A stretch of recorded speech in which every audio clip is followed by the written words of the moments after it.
গতকালকে আমাদের কনস্টিটিউয়েন্সিতে একটা ওয়ার্ডে ফ্যামিলি কার্ড বিতরণ করা হয়েছে এবং এই প্রজেক্টটা বিএনপি তথা প্রধানমন্ত্রীর একটা ড্রিম প্রজেক্টের মতো অত্যন্ত সৎ নিয়তে এই প্রজেক্টটা চালু করা হয়েছে, ফ্যামিলি প্রজেক্ট।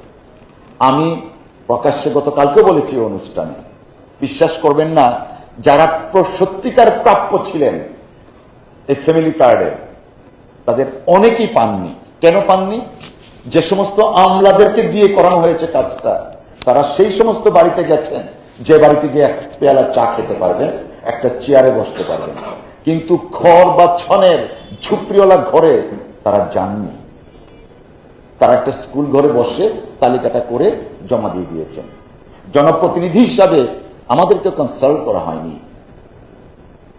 যুগে যুগে জনপ্রতিনিধিরা সবসময় সবচেয়ে বেশি জনগণের কাছে প্রশ্নের সম্মুখীন হয়, জাতীয়ভাবে তাদেরকে একটা নেগেটিভ ক্যারেক্টারে পোট্রে করা হয়, কিন্তু প্রকৃত কাজগুলো যারা করেন তারা কিন্তু এই পর্দার আড়ালে থেকে যায়। আমরা এই জায়গাটায় থাকি, জবাবদিহিতার জায়গাটায় জনগণ বা জনপ্রতিনিধিরা থাকেন, রাজনৈতিক কর্মীরা থাকেন।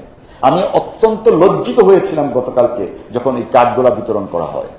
আমি জানি অনেক কি তারা প্রাপ্য, কিন্তু আনফরচুনেটলি পারেননি।